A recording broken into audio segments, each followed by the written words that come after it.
All right, so today I am super excited to fly the Pasped W-1 Skylark. This is a very cool aircraft that was a one-off build.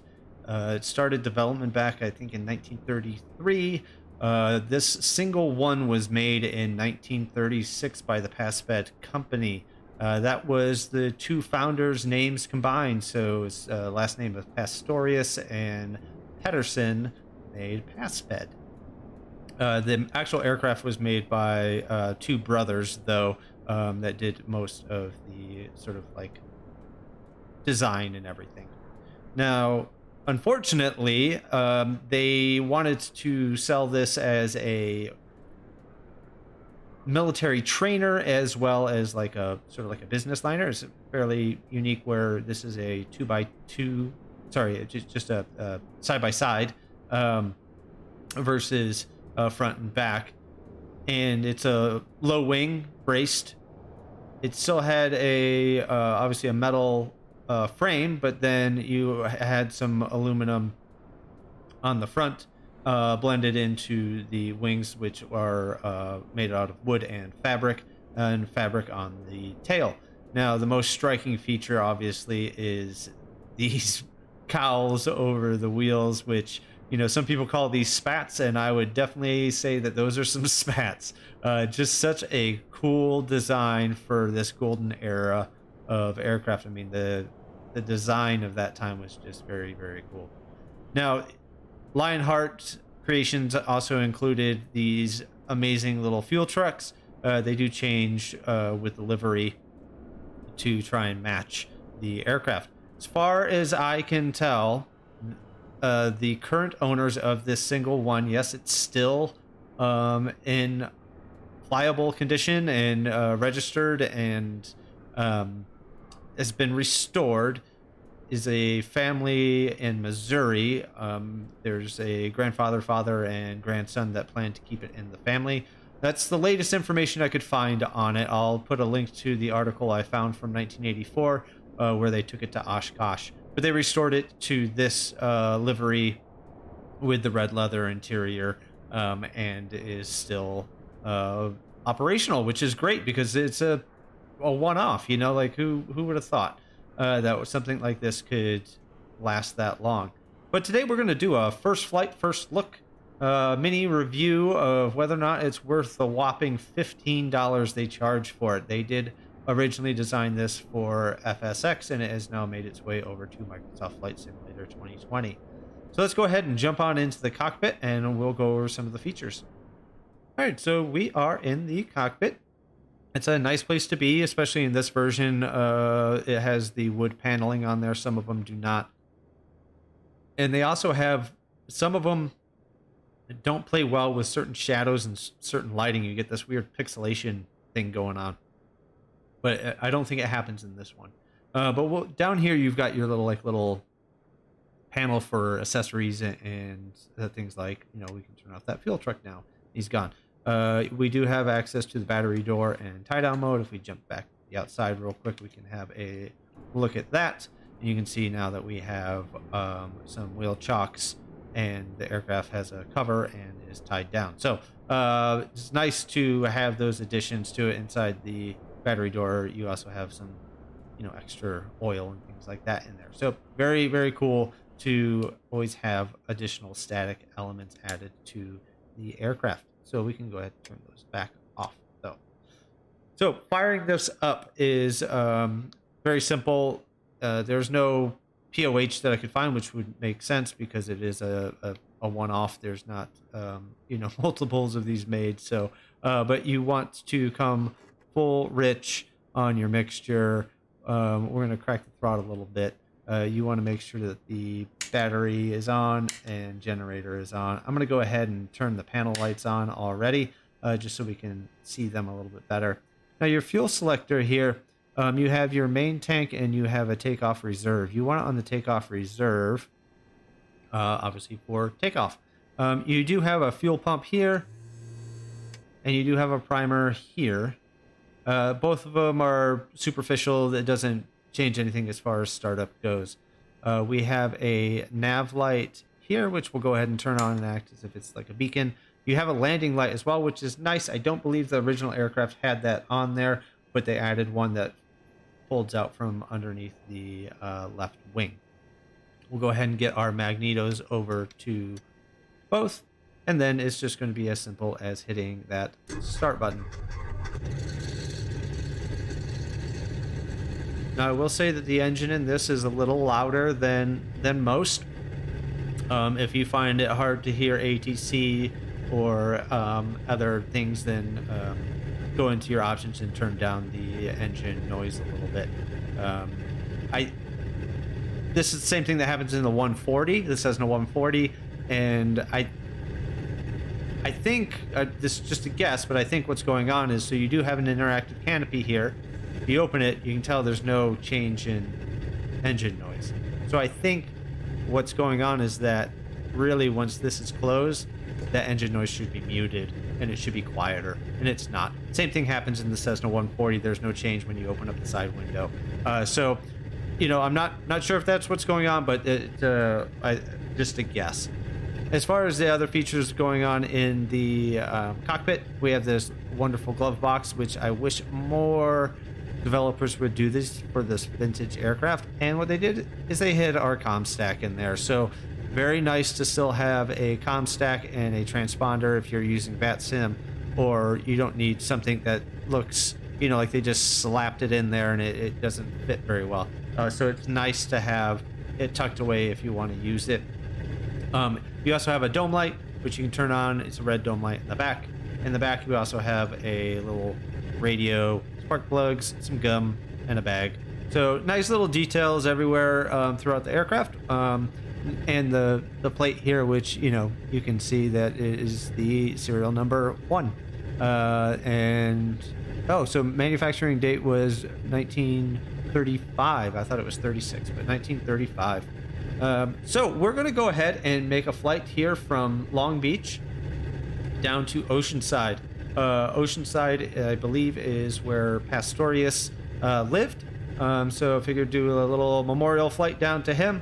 The aircraft was actually made up in Glendale, closer to Burbank, but not far from here. So I'm sure definitely saw some flights in this area. We're just going to follow the coast down past Dana Point and go over some of the features of the aircraft, such as the autopilot, how it performs, and obviously how it lands coming into Oceanside. So we'll reconnect once we get held short on runway 20. All right, so here we are coming up and holding short on runway 20 right. Now, something I wanted to talk about that I discovered that I thought was a mistake, where, you know, you can see the rudder pedals work fine, but the brakes themselves aren't animated. And I thought that might have been an error, and then doing some further research on this, the way this used to work, I don't know if it's the parking brake lever, or if there was another lever that but there was a lever that was underneath there that was your brake, and you would pull or push on it to apply the brakes, and then you'd be able to do differential braking by pushing the rudder. Now, from what I've read, it was like really the one poor design feature of this aircraft, because obviously that's not going to work very well, and it wasn't very powerful either. So if you're thinking that there is an error in why the brakes aren't animated, it's because, well, they didn't actually function down there. It was a handbrake. The other thing is the tail wheel lock that's down there. It is not functional in this model, but it does take off fine with it unlocked. You do have flaps, but flaps is kind of not, I'd say, accurate for what these are. They drop down from under the belly, which we'll go over more when we come in to land. They don't add lift at all, they just add drag. So we're going to go ahead and taxi on out onto the runway. I have the canopy open right now because it's easier for me to kind of tilt my head out. And we'll get this thing in the air. It's very easy to take off. You can let it just accelerate up to 50. The tail will be in the air, and you can go ahead and rotate then. or if you want to, you can literally just let it continue to accelerate down the runway and it'll lift off nicely. You'll need to, start to trim it out as you climb. Climb rate on this is right around 800, 900 feet per minute. Just trying to get us lined up here. That looks pretty good. So we're just going to go ahead and slowly advance that throttle in. I'm going to watch my rudder input here.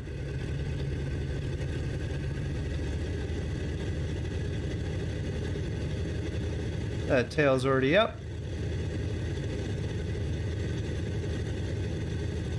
There's 60. I'm just going to let this thing take off by itself, and you'll see. There it goes. Just takes off right by itself.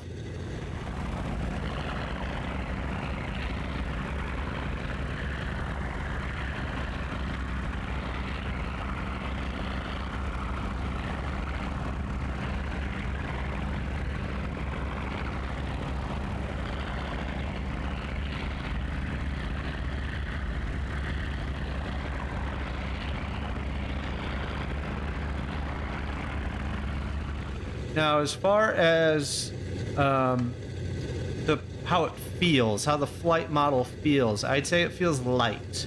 You can see even with that takeoff, it just sort of like lifted off by itself. I had no input besides the rudder input to keep it on the runway.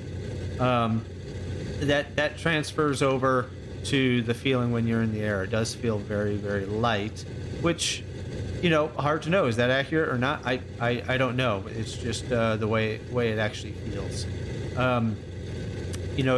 The trim is sensitive, like I said. You can get some pretty good banks out of it, and you do have to apply a little bit of backward pressure to keep it going there. But it's very easy to fly. It's very calm and I guess, yeah, light would be the best word I can use to describe it. So we'll carry on down the coast here. We're gonna head right out there to Dana Point, and then we'll do a little bit of maneuvers and see how it stalls, that type of thing, and then we'll make our way down to Oceanside. All right, so here we are over Dana Point. Figured we'd try and do a nice controlled, full circle. Trying to keep Dana Point in the center of it, and then let's see how this thing handles a stall, which I have not tried yet in this aircraft, so it'll be interesting. I don't even know if there's a stall horn in here. So let's go ahead and start our turn over. We're gonna just try and keep our altitude. We're at just about 1800 here. I'm gonna bring in a little bit of power. So it does require, it's gonna get that bank in a little bit more. It's interesting because it's like the steering, the roll feels very light, but the elevator feels very twitchy almost, and it's hard to trim out as well. The trim is very sensitive on this, so I was just doing nose, pulling back on the yoke. Now I'm having to push forward, but we did just come over land, so Microsoft Flight Simulator likes to change that around here. Let's go for a nice steep bank and see if that makes me. Nope. So I'm completely neutral right now with the elevator. There it goes. Now it needs some backwards pressure.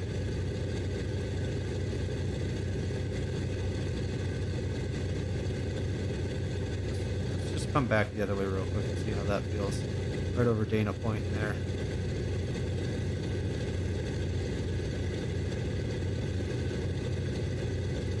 Yeah, it's very, the elevator needs a lot of, it's twitchy compared to the roll. You can see watching my vertical speed, it's really kind of like going all over the place where I need to do either nose up or nose down. So like now I need to push, I'm pushing forward, and then it's just sort of like chasing itself. This might also be down to Flight Simulator going, hey, you're now over water versus, hey, you're over land. Since the latest updates, it has made a bigger effect on things. So, I mean, we were definitely bouncing around there. I'm going to bring the power back down a little bit here. So we're going to leave that power in. Let's see what happens if we try and stall this guy out. I think it'll take a lot to try and stall this out, because the stall is at 50, below 50, or I think actually if you have the flaps down you can go as low as 37, which is pretty crazy. Here we come, and there it is. So no stall horn on this, so no warning there. If you're watching the altimeter there, the needle I think is super cool. Wherever you go over 1,000 feet, it just goes brink, and it just like does a full rotation. It's kind of like a nice little reminder, like, hey, you just went up another 1,000 feet. So we're gonna carry on down here. We will enable the autopilot now, though. So down here we do have an autopilot. Let's go ahead and get us back up to 2,000 feet. I'm bringing a little bit of power here.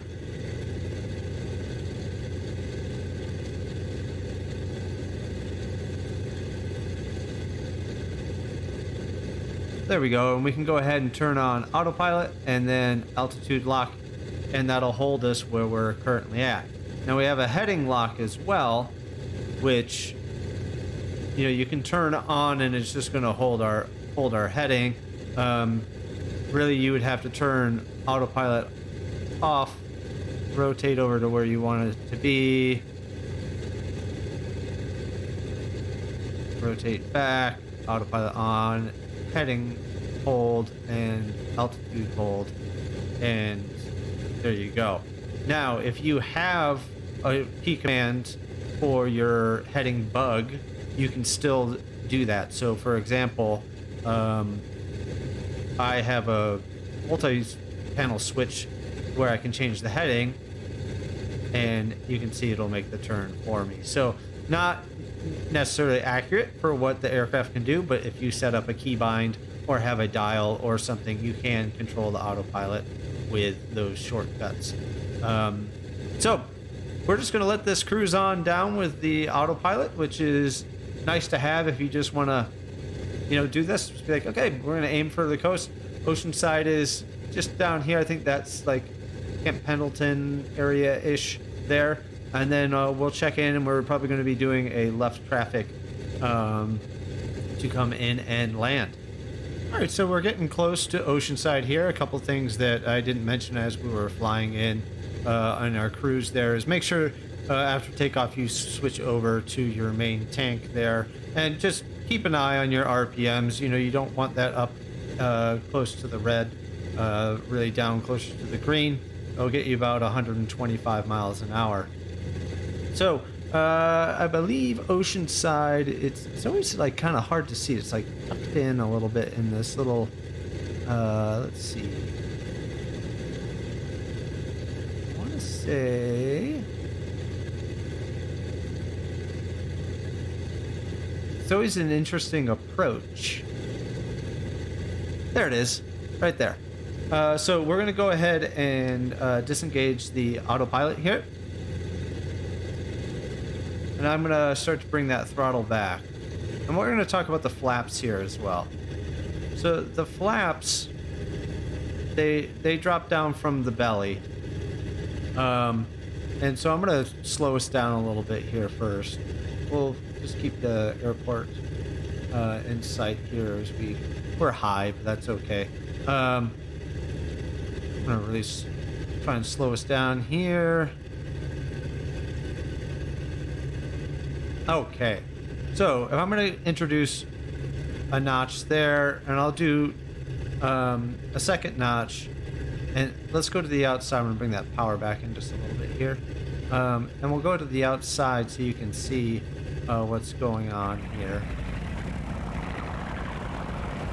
See that little flap underneath? I'll bring it down one more notch. See it? It just acts as a spoiler. It's not really adding any lift. And the other thing to that is it drops the nose versus lifts the nose because it's trying, it's trying to slow us down versus add lift. So we're gonna try and lose some altitude here, and we're gonna do a left traffic pattern into Oceanside here. Landing this is pretty easy compared to it like the takeoff was. Two-wheel touchdown is what I always go for with tail draggers on asphalt. So we will do the same with this. The trick is getting it slow enough because you don't really want to have those flaps in quotes extended all that much because it dives that nose down. Because I have a lot of backwards pressure right now, and I'm trying to keep us underneath 90. I'm bringing a little bit of throttle back in now that we're at a good altitude. There we go. So we're gonna kind of aim here. There's some power lines over here-ish that we got to keep an eye out for, but we got a decent amount of runway. We're going to make our turn to try and follow that in and just aim to be on the sort of north side of that highway. So bring that throttle back a bit more. There's some power lines here that we got to be careful of. That's the tricky part about this airport is these power lines when you're flying these tail draggers, because you don't want to have a lot of descent right at the end because you pick up too much speed. So we really kind of have to watch out for these guys. But we're looking good. Get a nice bank in. Speed is coming down throughout that bank, which is nice. We're clear of those power lines now. So I didn't even extend the flaps fully, but we do have to drop down. I'm going to pick up a lot of speed here. That's what I was talking about with those power lines. I could have done a better job at that, but we're going to try and bleed off as much speed as we can before we touch down.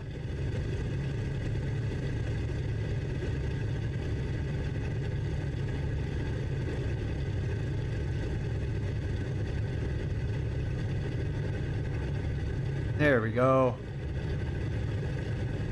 A little bit of a bounce is normal with me with tail draggers.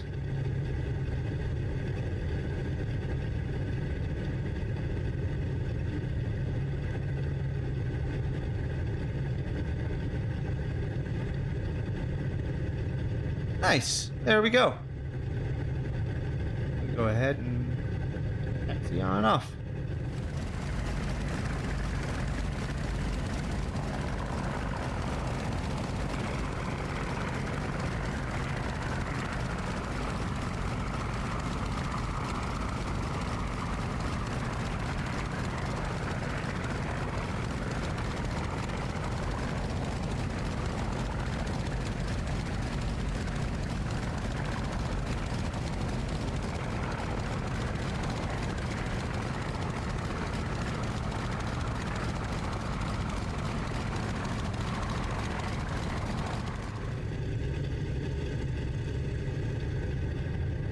There we go. Close enough for me.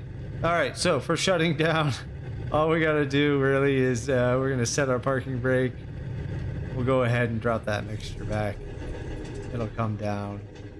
We can switch our fuel to off. Magnetos can come off, and all power and switches can come off as well.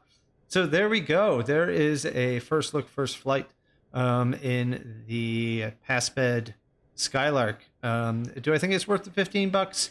Yeah, I do. I mean, $15. I mean, I've spent more than that on 2 beers, so why not?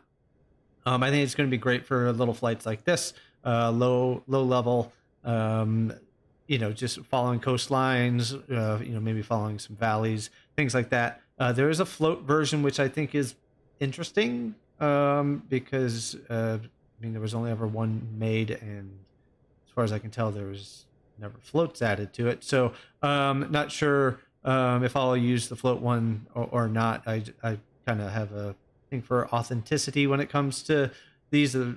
So, but cool that it comes with it. But very, very fun to fly, easy to fly. It has some weird tendencies with the trim and the elevator of being a little inconsistent, but that also might be me, doing a first flight in this thing. I've only flown this twice now. So just getting used to it. The roll is very light, and takeoff and landing is nice and easy. So I hope you enjoyed. I think it's worth purchase if you're into this type of aircraft. If you're looking for something with avionics, then not for you. But it is nice that they did put in a little bit of an autopilot there for people if they wanted to do some longer flights in it. So until next time, thanks for watching. If you enjoyed this video, please give me a thumbs up, and a subscription would be greatly appreciated. Thanks again. Take care.